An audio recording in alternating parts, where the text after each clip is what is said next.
E aí, pessoal, tudo bem com vocês? Eu acredito que a maioria de vocês já me conhece. Para aqueles que não me conhecem, eu sou o professor Wallace e este é o meu canal no YouTube para trazer até vocês as minhas videoaulas.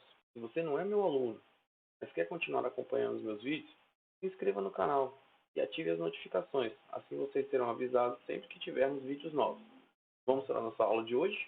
Na aula de hoje, iremos falar sobre forças elétricas. As leis da eletricidade e do magnetismo desempenham um papel central no funcionamento de dispositivos, como telefones celulares, televisores, motores elétricos, computadores, aceleradores de partícula com alta energia e uma série de dispositivos eletrônicos usados na medicina.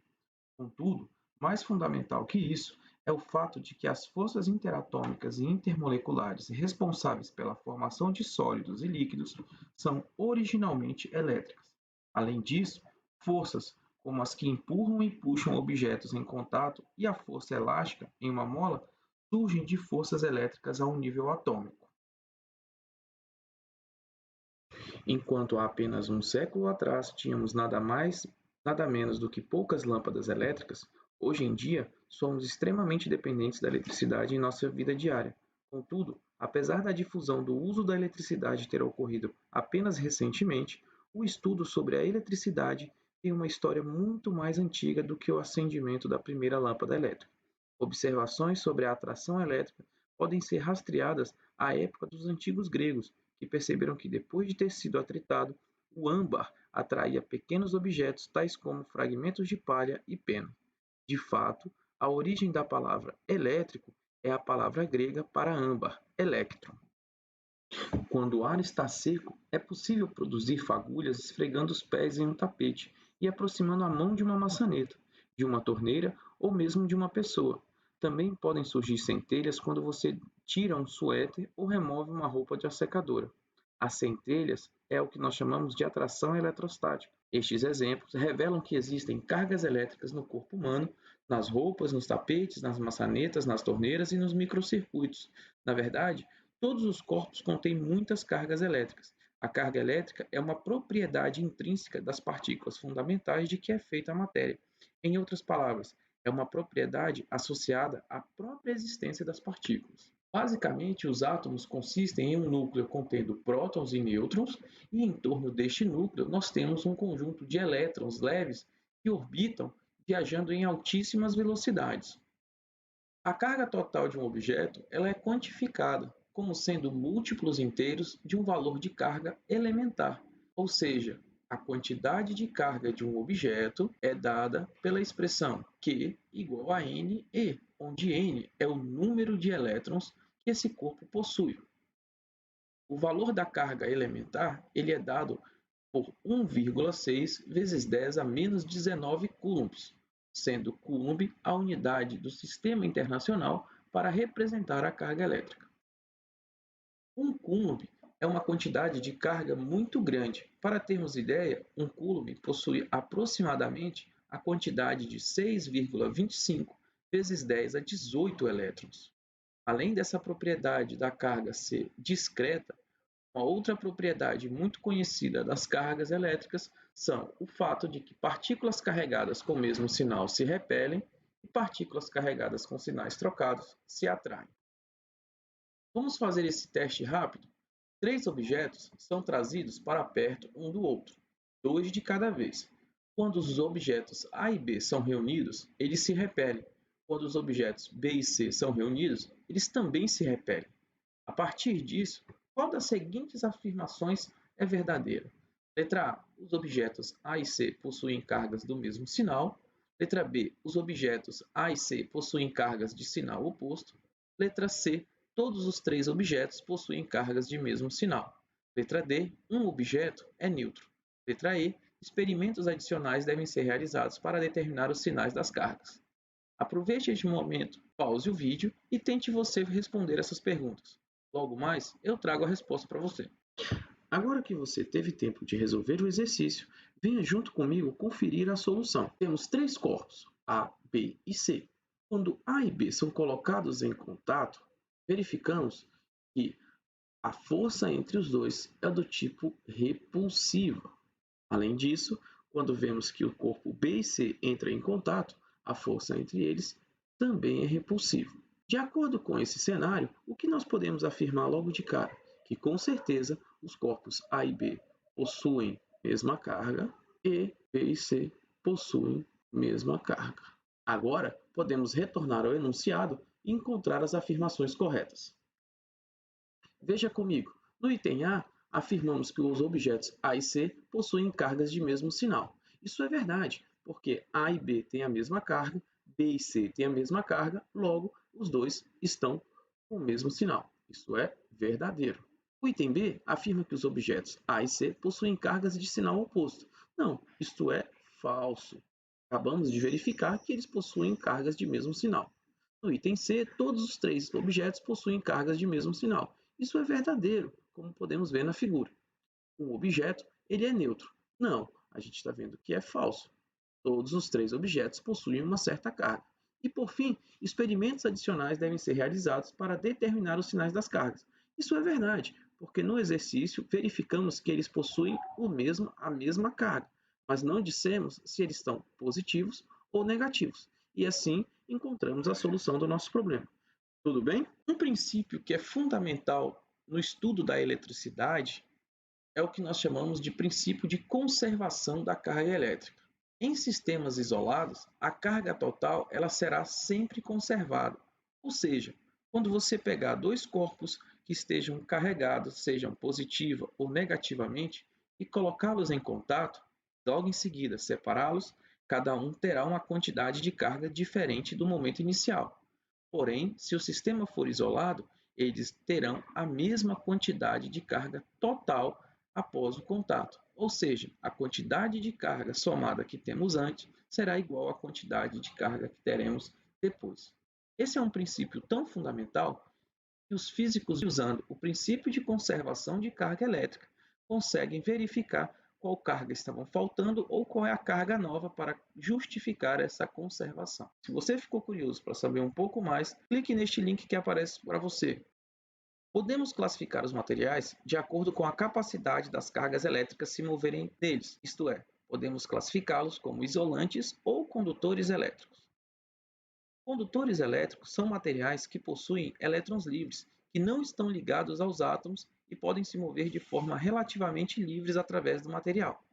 Normalmente, os condutores são utilizados para fazer os cabos de transmissão de rede elétrica, como é o caso dos metais que a gente já bem conhece. Por outro lado, isolantes elétricos são materiais em que todos os elétrons estão ligados aos átomos e não podem se mover livremente através do material. Estes materiais isolantes que nós conhecemos podem ser o plástico, isopor, PVC e assim uma série de materiais. Já os supercondutores são um tipo muito especial de material, construídos em laboratórios e que em baixíssimas temperaturas conduzem corrente elétrica sem apresentar nenhuma resistência ou perda de carga, e além disso liberam um campo magnético em torno de si. Eu vou deixar aqui para vocês um link sobre um vídeo explicando sobre supercondutores a temperaturas ambiente. Clique e confira. Agora que falamos sobre as propriedades das cargas elétricas, finalmente poderemos estudar a força de interação entre elas, conhecida como força eletrostática, ou também lei de Coulomb. Mas afinal, por que essa lei leva o nome de Coulomb?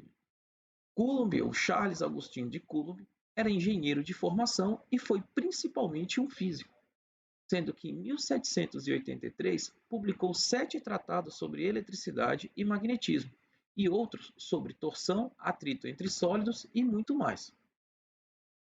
Realizou uma experiência histórica com uma balança de torção para determinar a força exercida entre as duas cargas elétricas, e assim encontrando a sua famosa lei de atração ou repulsão das cargas.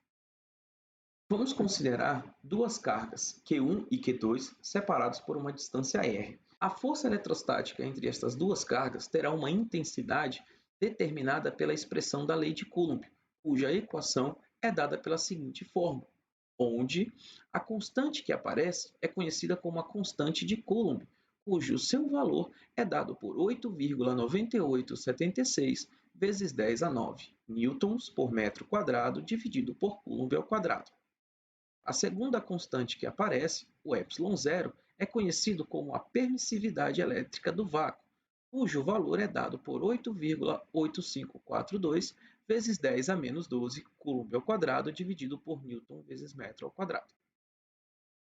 Porém, se quisermos saber a orientação da força entre as duas partículas, devemos levar em consideração o sinal entre as duas cargas, isto é, lembrando da propriedade de atração ou repulsão, podemos verificar o sentido e a direção da força eletrostática. A expressão que mostramos anteriormente, ela apenas determinava a intensidade da força, sem nos dizer a direção e o sentido.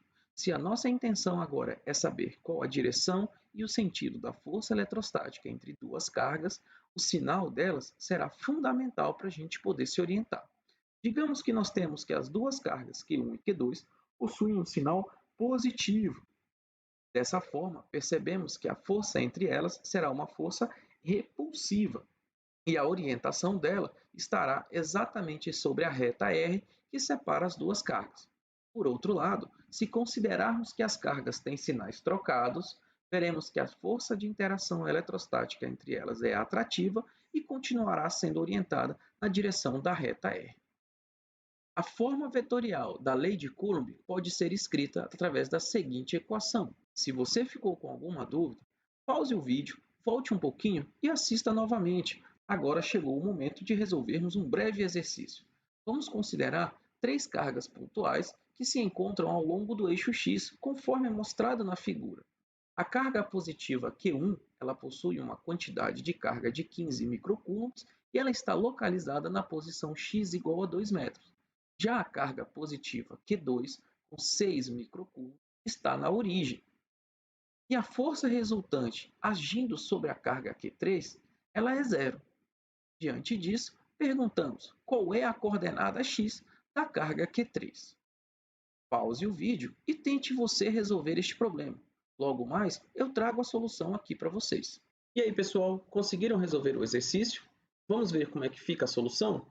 A solução é bem simples. Basta que a gente lembre que a carga Q3, por ser negativa, e está localizada entre duas cargas positivas, irá experimentar forças atrativas de cada uma das cargas, conforme mostrado na figura, a força F13 e a força F23.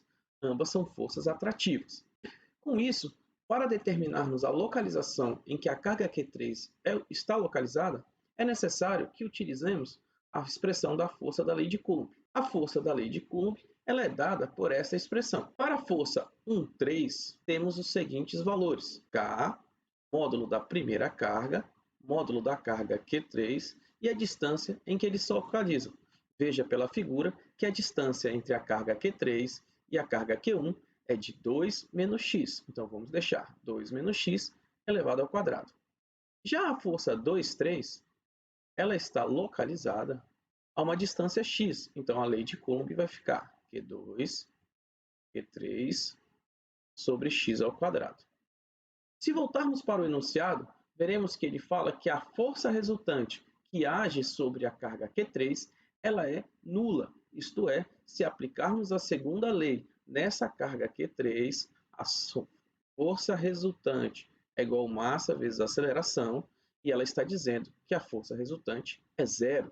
Portanto, aqui a força resultante, se orientarmos positivamente neste sentido do eixo x, teremos que a força resultante nada mais é do que a força 1,3 menos a força 2,3, e isso vai ser igual a zero. Portanto, vamos ter que as duas forças serão iguais. Agora basta substituir essa expressão aqui e essa expressão aqui dentro. Agora, a gente pode resolver o nosso problema. Então, teremos K, Q1, Q3 sobre a distância ao quadrado igual a K, Q2, Q3 sobre a distância ao quadrado. Podemos simplificar a constante, que tem dos dois lados, e a carga Q3, que tem dos dois lados. Observe que a localização da carga Q3 não irá depender da sua carga, apenas das cargas Q1 e Q2. Vamos simplificar essa expressão? Vou passar o denominador que está dividindo multiplicando e aqui vou fazer o mesmo. Logo, o que teremos é módulo de Q1 multiplicado por x2 igual ao módulo de Q2 multiplicado por 2 menos x ao quadrado. Como as cargas Q1 e Q2 são positivas, não há por que escrevermos os módulos, afinal de contas, o módulo de um número positivo é um número positivo. Então, continuando a nossa continha, o que nós iremos encontrar é a seguinte expressão. E após substituirmos os valores de Q1 e Q2 e simplificarmos essa expressão, vamos encontrar a seguinte equação quadrática. 3x² mais 8x menos 8 igual a zero. E se você lembrar da fórmula de Bhaskara, você vai encontrar que as raízes serão igual x1 igual a 0,775 metros e x igual a menos 3,44. Porém, a segunda solução nós não deveremos considerar, uma vez que a carga Q3 ela está localizada entre a carga Q1 e Q2, e a distância entre as duas cargas é de 2 metros. Não faria sentido colocar a carga Q3 a uma distância de menos 3,44 metros. Ok, pessoal? Vamos continuar a nossa aula? Agora que já aprendemos sobre a força eletrostática entre duas cargas, percebemos que a sua expressão é muito similar a uma outra força já muito bem conhecida por nós, a força de atração gravitacional. Então vamos imaginar o seguinte problema. Vamos considerar dois objetos massivos separados por uma distância r, e como bem sabemos, a força entre elas vai ser sempre uma força atrativa. A força gravitacional de interação entre elas vai ser dada pela seguinte expressão. Ela vai depender do produto das massas e do inverso da distância ao quadrado. A constante g que aparece na equação é a constante de gravitação universal, cujo valor é dado por 6,674 vezes 10 a menos 11 newtons metro quadrado por quilograma ao quadrado. E a forma vetorial da força gravitacional é dada por esta expressão. Observem que o sinal menos que aparece nela é para indicar que a força é sempre atrativa. Agora, podemos aplicar este conhecimento em um exercício que envolve as duas forças. Vejamos, os elétrons e prótons de um átomo de hidrogênio são separados, em média, por uma distância aproximada de 5,3 vezes 10 a menos 11 metros. Encontre os módulos da força elétrica e a força gravitacional entre as duas partículas. Pause o vídeo e tente resolver este exercício. Logo mais eu volto aqui trazendo a solução para você. E então, você conseguiu encontrar a resposta certa? Coloque aí no comentário caso você tenha conseguido, beleza? Vamos conferir a solução? Pense nas duas cargas separadas pela pequena distância. Como vimos, ambas as cargas estarão sujeitas tanto à força elétrica quanto à força gravitacional. No caso da força elétrica, nós temos a seguinte expressão, enquanto que a força gravitacional ela será calculada como, onde esta é a massa do elétron e aqui é a massa do próton. Substituindo os valores nas duas equações, encontraremos os seguintes resultados. E assim, podemos encontrar a relação entre as duas forças, onde podemos ver que a relação entre a força elétrica e a força gravitacional será algo da ordem de 2 vezes 10 a 39. Portanto, a força gravitacional é infinitamente pequena quando comparada com a força elétrica. É por isso que a interação entre dois elétrons ou dois prótons, ou entre um elétron e um próton, só é levada em consideração apenas a força eletrostática, e não levamos em consideração a força gravitacional. Agora, vamos voltar à nossa aula. Agora que você chegou a este momento do vídeo, vamos resolver mais um exercício e assim finalmente compreender a lei de Coulomb. Vamos considerar duas pequenas esferas idênticas carregadas, cada uma com uma massa de 3 vezes 10 a menos 2 kg, penduradas em equilíbrio, conforme mostrado na figura. O comprimento L de cada corda é dado por 0,150 metros e o ângulo de separação é de 5 graus. Eu quero que vocês encontrem o módulo da carga em cada esfera. Logo mais, eu volto trazendo a solução deste exercício para vocês. E aí, pessoal, conseguiram resolver este problema? Acredito que este talvez tenha sido o mais difícil da nossa aula. Mas deixe um comentário aí embaixo falando se você conseguiu encontrar, se foi difícil ou não. E venha comigo agora conferir o resultado. Conforme podemos visualizar, as duas cargas estão separadas por uma distância e estão presas por um fio. Para resolvermos este problema, será necessário utilizarmos apenas uma das cargas e decompor as forças que agem sobre ela. Observe que quando consideramos apenas uma das cargas, vemos que ela está sujeita a algumas forças, entre elas a força tração, a força peso, a força elétrica, que é a força de repulsão, uma vez que nós temos duas cargas positivas. Bem, aqui será necessário fazer a decomposição da força de tração. Nós vamos decompor na direção x, então vamos imaginar que temos um eixo x e um eixo y. Então, decompondo as forças, veremos que a força de tração terá uma componente na direção x e uma componente na direção y. E para resolvermos este problema, iremos relembrar da segunda lei de Newton, em que ela fala que a resultante das forças é igual a massa vezes a aceleração. Observem que este objeto ele encontra-se em repouso, ou seja, ele não está se movimentando.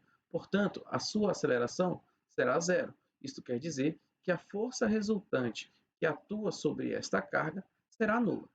Agora, podemos fazer a segunda lei de Newton para cada um dos eixos. Primeiro, vamos fazer no eixo x, onde encontraremos a seguinte relação. A componente x da tensão, que é o T seno de θ, ele vai ser igual à força elétrica que age sobre ele.